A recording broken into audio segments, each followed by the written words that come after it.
Ontem eu gravei um vídeo falando das rescisões do Grêmio, daquela lista que vazou, e fiz toda uma teoria e dei uma volta grande. E lá pelas tantas eu falei do caso Anderson, né, do Undershow, que o Grêmio deixou de contratar. Na verdade, resumindo aqui brevemente, só para quem não viu o vídeo, eu quis dizer que o torcedor comum, né, nós vendo de fora, nós acharmos que o Tardelli seria uma boa, é ok. Nós acharmos que o Thiago Neves seria uma boa aposta, que o próprio André seria um nome interessante na época, é ok, né? Isso não exime a direção de culpa dessas contratações terem sido todas aquelas da lista, né, terem sido contratações erradas, porque nós não temos as informações que eles têm. E aí eu fiz um paralelo tanto dos erros de diagnóstico internos quanto externos, né? Os internos, o Grêmio tem que saber que tem Chapecó e Breno em casa e não precisa contratar Vanderlei, por exemplo, né? E os externos é uma avaliação do próprio jogador em si, né? O Tardelli acabou. O Tardelli acabou para o futebol. O Grêmio tinha que saber disso antes de enfiar esses milhões e milhões de reais nessa contratação. O André, o Thiago Neves, então, tinha acabado nitidamente. Era só dar uma leve pesquisada, botar uma inteligência por trás do processo, que é um processo milionário. Acho que, né, um clube de futebol profissional do tamanho do Grêmio, com a estrutura do Grêmio, tem que fazer isso, né? E a quantidade de erros que o Grêmio apresentou em contratações mostra que o Grêmio não faz. Como fez no caso Anderson, era esse o gancho, né? No caso Anderson, eu falei que eu conversei com pessoas de dentro do Grêmio que me deram a entender que o Anderson tinha acabado para o futebol, que o Anderson não ia mais render. E isso foi uma pesquisa, foi um entendimento, foi um estudo, foi, né, uma competência do Grêmio, daqueles profissionais da época, né? Então, e que era uma contratação que tinha até um caráter passional por trás, né? O Anderson é cria da casa, era ídolo. O cara, como eu falei no outro vídeo, foi campeão da Champions League, jogando lá com o Cristiano Ronaldo, naquele time do United. O Anderson bateu pênalti na final da Champions League.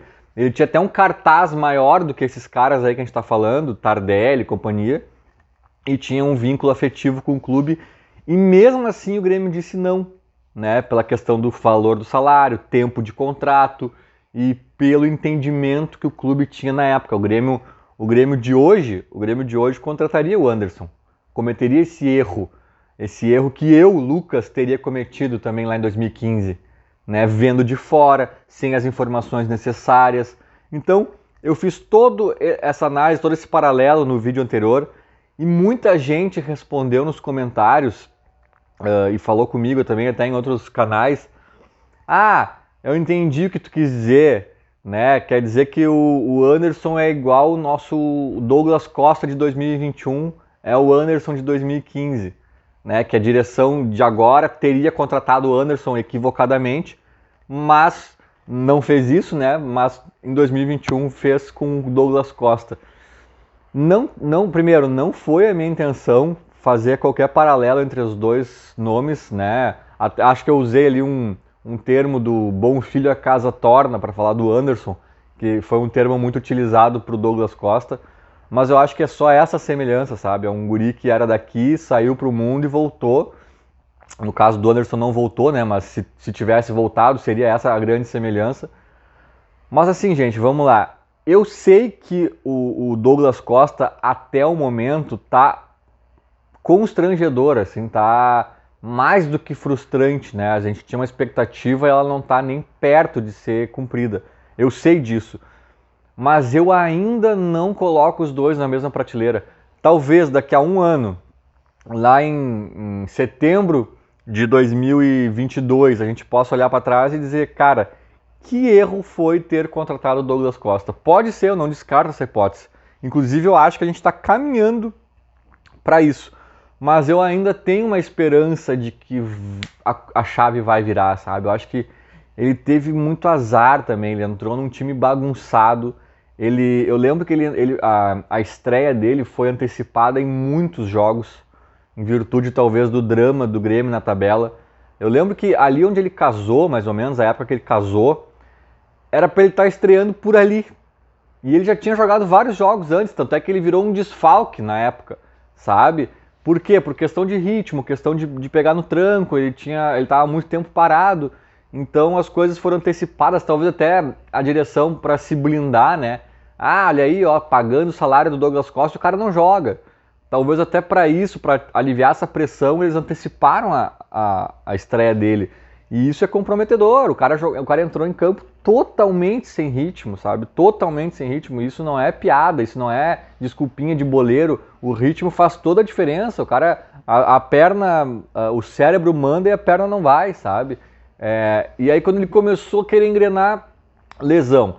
Aí ele se recuperou, começou a querer engrenar, casamento. Aí voltou, começou a dar alguns sinais de novo ali de que estava melhorando em alguns jogos, nova lesão. Então, assim, e tudo isso num contexto de um time caótico, de um time batendo cabeça, de um time desorganizado, que aos poucos, eu acho até que deu uma melhorada com o Filipão, mas que ainda não está jogando um bom futebol, um futebol convincente. É um time que está sempre na pressão, todo jogo é Copa do Mundo, ninguém joga muito solto, sabe? Tem todo esse combo aí que eu coloco nesse caldeirão aí para pesar essa análise. Então, assim, eu acho que não é a mesma coisa, até porque eu me esqueci de olhar isso antes de gravar esse vídeo, mas vocês vão lembrar, o Anderson, quando tentou vir para o Grêmio, e o Grêmio negou, né, e daí ele acabou indo para o Inter, o Anderson era bem diferente, ele jogou no Manchester United muito tempo, depois, cara, o United entendeu que ele não servia. O United já tinha entendido que o Anderson tinha acabado e tentou emprestar ele, não sei se foi pro Napoli, pra Fiorentina, eu acho, pra Fiorentina, isso que eu esqueci de olhar antes. Ele foi pra Fiorentina, uma coisa assim, um time bem menor que o United, não conseguiu jogar tão bem. Então, assim, a Fiorentina não queria o Anderson. Era esse o tamanho do Anderson, ninguém queria ele na Europa, sabe? Ele tava solto, à deriva no mundo, e quis voltar para perto das filhas dele em Porto Alegre e tal, tentou o Grêmio primeiro, aquela coisa que todo mundo já sabe. Então é diferente, o Douglas Costa, ele estava no Bayern de Munique, foi para Juventus, não foi assim largado para um time menor porque não estava rendendo, não, teve o interesse de um outro time grande, ele foi emprestado. Aí ele estava ali naquela questão da lesão, aí melhorou, aí não se recuperou. Se eu não me engano, a Juventus tinha interesse em continuar com ele, e quando eles concordaram em liberar, enfim, em abrir mão do resto do contrato, eu não sei bem como foi essa negociação, mas teve lá um desenrolar todo, que na época a gente acompanhou. Eu lembro que quando ele meio que conseguiu se desvencilhar, o Atlético de Madrid, que veio a ser logo depois campeão espanhol, mostrou interesse pelo Douglas, sabe? Os caras não vão mostrar interesse por alguém que a Europa está vendo que acabou, sabe? Eu acho que não. Eu acho que eles na Europa eles ainda estavam vendo um Douglas Costa com alguma resposta. Até porque, na minha opinião, né, o Douglas Costa é um jogador maior que o Anderson, assim. Apesar de o Anderson ter jogado também no United, ganhou uma Champions League, como eu falei, eu acho que o Douglas, no frigir dos ovos, é um jogador maior na história, assim, sabe?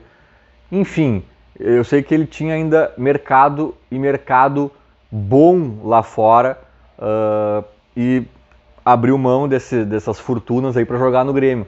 É diferente, o Anderson não tinha muito para onde ir, sabe? Ele meio que queria voltar para casa, até porque as portas que realmente interessavam estavam fechadas para ele. Então eu acho que tem diferenças, eu acho que a gente pode esperar um pouco, eu acho que o momento do Douglas Costa também foi conturbado aqui, a entrada dele no time. E eu tenho ainda uma esperança de que ele vai mostrar um futebol interessante e talvez seja até peça fundamental para nos tirar desse Z4, desse drama, desse inferno que seria uma Série B. Vamos acompanhar. Feito, era isso, falou, abraço.